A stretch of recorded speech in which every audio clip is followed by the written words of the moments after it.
Hello, friends. Welcome to what I hope is the first of many historical analyses and commentary pieces that I'll be sharing on my channel. Today, we're examining the anger that people have felt towards public officials during health crises, including Trump during the COVID-19 crisis and then Reagan during the AIDS crisis. Across these two crises, did people feel as though if these leaders became sick, that it would be a form of justice and that they deserved it? So, in these hypotheticals, Trump with COVID and then Reagan with AIDS. It's my hope that by comparing these crises and people's reactions to them, that we're able to learn more about how people respond in times of stress, and then also how we view sickness and morality. I'm not here to pass judgment on these reactions. Instead, I'm interested in creating a historical context that we can refer to and use to better understand the present and the future. Maybe if we understand better the way that people responded during the AIDS crisis, we'll be able to contextualize how we're feeling in the present. Even further, I want to understand the way that the COVID crisis and the AIDS crisis are actually deeply socially and politically different. In the early morning of October 2nd, the news broke that Trump had been diagnosed with COVID. Social media basically exploded. There were memes, there were think pieces, there were op-eds. There was a very big range of opinions and reactions, and social media basically became like a live stream of people processing their feelings. I saw people, initially celebrate and then take it back. I saw some people that were scared but then got excited. Like the little researcher that I am, I was like, hey, this is very interesting. I wanted to try and understand the reasoning behind why people were feeling the way that they were. I also thought to myself, these kinds of conversations must have been happening during the AIDS crisis as well. One of the most beautiful things, I think, about history is that it can make us feel less alone. So I figured, let's go to the past. Let's try and find another generation that had to reckon with the same questions that we did, and then hopefully find some answers for ourselves. And actually, a week into my research, I got sick with COVID. So I was very literally forced to reckon with the way that I viewed illness. Who deserves to be sick? What is the inherent value of being sick? And how do we navigate health crises when we feel like there are certain people responsible for them? Let's start by covering Trump's failure, the public's reaction, and then blast into the past and visit the 1980s and the AIDS crisis. I don't have to tell you how Trump is failing the COVID-19 crisis. We're all unfortunately living through it. But I do want to establish some key facts that we can reference when we're comparing it to the AIDS crisis, and then also so that we can better understand the public's reaction. When COVID started to spread in China and then to Italy and throughout Europe, Trump's response was basically to downplay it as much as possible. He wanted to communicate to the American people that there was nothing to worry about. The risk to the American people remains very low. When interviewed about why he didn't take more decisive action, Trump basically said that he didn't want to create panic.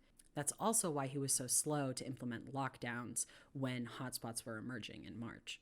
When hospitals became crowded and resources were running dry, he basically passed off authority to the states, making it so that the national government didn't need to do anything. That also meant that COVID response varied widely from state to state, usually depending on what political party was in power. And finally, the Trump administration has not really taken the science behind COVID prevention seriously. He and his administration have been seen publicly not wearing masks. I don't see it for myself. The way that Trump has responded to the science behind COVID prevention has made things like mask wearing and taking tests a matter of personal freedom and decision instead of a duty to protect your collective community. Because of Trump's attitudes and his actions during the COVID-19 crisis, I found people guessing that he might get sick all the way back in March when lockdown first started. From the responses I found on social media and through op-eds on news sites, I've generalized a few different reactions. Let's start with the folks who think that Trump deserved to get sick. A lot of the people that I found that said this believe that because he caused the death and suffering of so many people through COVID, he basically deserved the same. I found a lot of other people believed that Trump was basically destined to get sick because he seemed so nonchalant about wearing masks and getting tested. From an informal survey of my friends that I did via Instagram poll, a lot of folks felt confused about their feelings in regards to their religion. Some folks felt that their religion allowed them to believe in karmic justice through sickness, and that's backed up by, the Bible, the Quran, the New Testament. They all have examples of divine punishment through sickness. Other folks believed that their religion stopped them from wishing harm on others, so they didn't feel as though it was appropriate for them to wish for Trump's death through sickness. But what about folks who didn't think it was justice? Some people that I found, folks like Ava DuVernay and Joe Biden, who said that they hate Trump, but also that they didn't wish sickness or death on him. They actually tweeted condolences at him. In a Politico article that I found, the author wrote that recognizing the humanity of your opponent is a political norm. I saw a lot of folks in this camp also believed that real justice would be if Trump was put in prison or if he was voted out. People who felt comfortable wishing for Trump's death through sickness oftentimes cited the fact that there is a power imbalance between Trump being president and us just being, regular citizens or residents of the US. I found a particularly powerful thread by a survivor of the AIDS epidemic who wrote, "I see laughing at Donald Trump's suffering as a laughter of the powerless at the collapse of a powerful person's pretension and folly." I found that some disabled people pushed back on conflating sickness with justice because that same logic may be used against them. Now, let's move on to Reagan and the AIDS crisis. Unlike Donald Trump, who in a lot of ways seemed to fail to respond to COVID-19, Reagan really tried to sabotage the response to AIDS. Let's cover the facts. AIDS was discovered in 1982, but it had been spreading through the queer community since the late 70s without a name. Health officials dismissed AIDS on the basis that it was a consequence for illegal behavior, including drug use and gay sex. Not only was AIDS seen as a consequence, but it was also seen as a divine intervention of sorts to solve what they saw as the queer problem. The Reagan administration openly treated AIDS as a joke. When a press member asked the first question about AIDS on October 15th, 1982, Larry Speakes, the Reagan press secretary, responded by making a joke and laughing.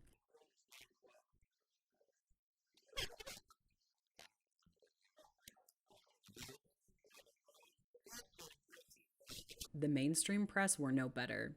Journalists had no real social or emotional connection to the queer community, so a lot of reports on AIDS were based on rumors and falsehoods. Scientists at the National Centers for Disease Control in Atlanta today released the results of a study which shows that the lifestyle of some male homosexuals has triggered an epidemic of a rare form of cancer. In response, AIDS activist groups like ACT UP actually trained the press so that they better understood the community that they were reporting on. It wasn't until 1985, during a press conference, that Reagan actually said the word AIDS. By that point, over 12,000 people had died. And to make things even worse, he insinuated during that press conference that AIDS could be spread during casual contact, like when you're just talking to people, which the CDC had just proven was false. Sounds a little familiar. Just a little bit. In 1987, Reagan was part of an effort to cut AIDS research funding from the National Institute of Health. Thankfully, he was unsuccessful, but these issues continued into the Bush administration and even until today. Even in 2020, treatment and preventative care for HIV/AIDS is only available to those who can afford it.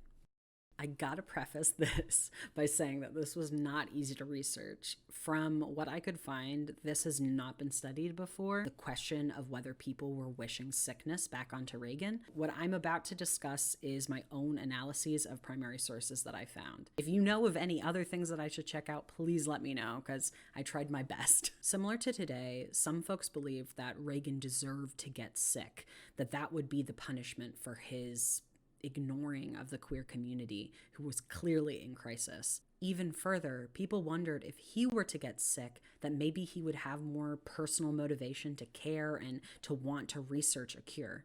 In 1994, the magazine Colors featured a digitally edited image on their cover page. It had Reagan with lesions all over his face, which were common from Kaposi's sarcoma, an aggressive form of cancer that was really common with AIDS patients of the time. These lesions were so common that it was actually dubbed the mark of Cain, just another reminder of how people were associating sickness with morality. The magazine itself featured a parody obituary of Reagan, as if he had died from AIDS. The obituary told a retelling of history, as if after developing AIDS, Reagan had learned his lesson and had actually started funding education and prevention efforts. Reactions to the magazine were mixed. Some AIDS activists in LA celebrated the magazine, thinking that it was a good example of poetic justice. In other cases, some AIDS activists found it uncomfortable and too reminiscent of real pain that they had witnessed. Across the mainstream, there were conversations happening about so-called AIDS terrorism. People were basically terrified that queer people were going to take the rage and anger that they felt about the government's inaction and turn it against straight white people and infect them with AIDS on purpose. These baseless fears were so strong that it actually pushed legislation to be created. We now call that HIV criminalization, which I'll touch on a little bit more at the end. In typical queer fashion, some AIDS activists did a little tongue-in-cheek reappropriation of this AIDS terrorist image. Larry Kramer, who was a member of the militant AIDS group ACT UP, actually was once quoted as saying, "I'd like to see an entire AIDS terrorist army." Some of his fellow AIDS activists were not so happy about that messaging and instead wanted to underscore the humanity of the queer community. In his essay, Mourning and Militancy, Douglas Crimp, another member of ACT UP, actually talks about the way that mourning presents differently in different people, and especially within the queer community. His essay was actually a call out to his peers, encouraging them not to police each other's reaction to the terror and tragedy of the AIDS crisis. These reclaimed AIDS terrorist fantasies also played out in literature as well. When I was doing my research, I found 3 really striking examples of this in which main characters use their bodies as like biological weapons to basically punish government officials for not responding to the AIDS crisis. The first example I found was thanks to Twitter. In an unpublished book, author and leatherman Geoff Maines wrote about a group of AIDS activists who stormed the White House and infected President George H.W. Bush with HIV. There aren't a lot of other details about this, unfortunately, because it's in an archive and it hasn't yet been digitized. The second example I found is called Hostage by Robert Zimmerman. It was published in 1997 and is about 3 HIV-positive young men who kidnap a U.S. congressman. According to the story, this U.S. congressman was planning to cut HIV research funding, not too dissimilar from what Reagan was planning to do in 1987. In the book, the 3 young men infect this U.S. congressman and then live stream him dying to the world. The final example that I found was a book called Tim and Pete, published in 1993. This is the only book that I could find that was explicit about infecting Reagan with HIV/AIDS, while the other books were stand-in characters or parodies. The book takes place in a post-AIDS apocalyptic imagining of queer LA. The 2 main characters are in a band, and at one point they sing a song about killing Reagan. The song goes, "The Reagans let their friends turn this world to crud. That's why I'd like to drench them both with AIDS-infected blood. I'm sick of watching the wrong people die with a victim's whimper instead of a bang." In the end, instead of infecting Reagan with HIV, they actually blow up his entire family with a bomb. After finding these examples in literature, I wanted to try and get to the everyday queer person that may have read or heard of these books and hear what their reactions were. I had trouble finding reviews of them, but I did find one review of Tim and Pete, which particularly commented on the idea of killing Reagan. The reviewer writes, "I'm not going to go into my own feelings concerning terrorism as a tool for social change, but its message needs to be heard." I think that this response really speaks to how divided the queer community felt about what was an appropriate reaction. And in a lot of ways, it's like the Twitter comment sections that I'm seeing in real time. People don't know what the right reaction is, and some people are actually afraid to speak up about it because they don't want to be called out by their peers. For that reason, I'm not that surprised that I couldn't find a lot of recorded discourse about killing Reagan or infecting Reagan with HIV. I don't think that those are the sort of things that people would want to survive through time and be remembered. But in my mind, I can imagine that queer people who read these books were talking about them in book clubs or maybe with their friends over the phone. There were absolutely conversations happening about this. In 2004, when Ronald Reagan actually died, a lot of queer people celebrated. One queer journalist described it as a long-awaited death, which, wow, I cannot believe that they published that.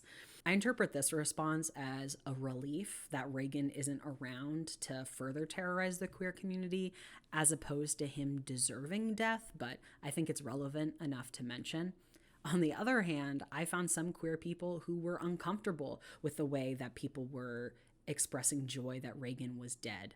In one op-ed that I found, a queer journalist wrote that he was disgusted by his peers' happy reactions and that it was necessary to recognize Reagan as a human versus as a politician. Now that we've gathered background and the reactions of people both from the present and the past, let's compare. After doing this research, I'm confident in saying that people connect sickness with morality. People will always believe that certain people deserve to get sick while others don't. I think it's a coping mechanism because of the stress that health crises give us. It's easier for us to live through it if we believe that somehow our good deeds will save us from the impending doom. In the 1980s, the Reagan administration let AIDS ravaged queer communities because they saw it as divine intervention. Queer people died by the hundreds of thousands. They lost their jobs, they lost their housing, they lost loved ones. In response, some queer people found it useful to wish the same upon Reagan and his administration. Now, during the COVID crisis, Trump and his administration seem to run away from scientific evidence telling us how to deal with COVID. Because of this, a lot of people feel as though innocent people are dying unnecessarily and that Trump is truly the guilty one and that he deserves to have COVID. Knowing this context now, mourning and anger are not just personal, but they're also deeply political things as well.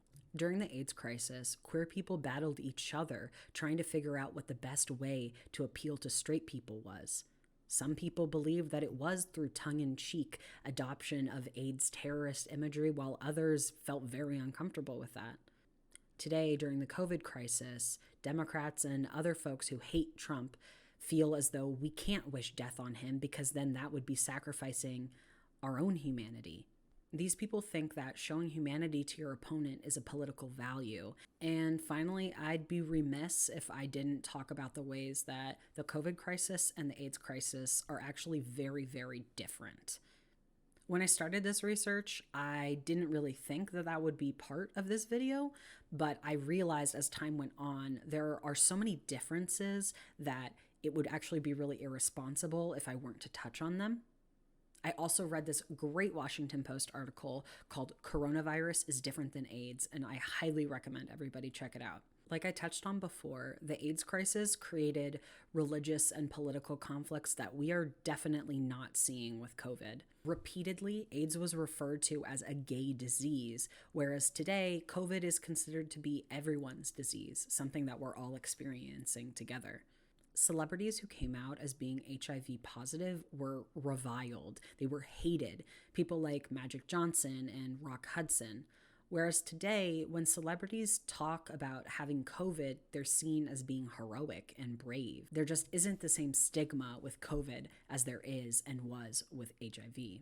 The press, while, they are not perfect, have done a pretty balanced job of reporting about COVID. They've talked about communities that are more impacted, Black and Latinx communities, and people who are forced to continue working and can't work from home. Whereas during the AIDS crisis, the press was very hesitant to actually reach out to the queer community and truly report on what was happening. So this brings me to the biggest point of all. Reagan hypothetically having AIDS is not and will never be the same thing as Trump having COVID. The stigma is just not there. It's not the same. An AIDS diagnosis forced people out of the closet, made them lose their jobs and their housing. A COVID diagnosis doesn't do the same. You could be prosecuted under the law for quote unquote purposeful transmission of HIV with zero evidence, what I was talking about before about HIV criminalization. The same thing has not happened with COVID. The truth is, since I started this research on October 2nd, Trump has actually managed to spin his COVID-19 diagnosis into something positive. He's used his recovery as an example that COVID is not that serious, even though thousands and thousands of people are still dying from it. This could have never happened with Reagan and AIDS. He built an administration that saw AIDS as a sign of moral depravity. If he had had it, he would have been ousted immediately. So, yeah, there are lots of similarities between the way that we're reacting in the present and folks were reacting in the past. There are also a lot of differences. That being said, I hope that you were able to learn something and maybe I was able to challenge some of the ways that you've been thinking. All I know for sure is that we have a lot to learn from the past, especially as we're looking towards an uncertain future. Hey, you made it to the end of my video. Thank you so much for watching. If you'd like to read anything more about what I mentioned here today, you can check out my sources down in the description. Or you can follow me on my other platforms. I stream on Twitch 3 times a week. We play queer indie games and educational games from the early 2000s. You can catch me tweeting on Twitter about history and current events, and then also on Instagram for my beautiful face.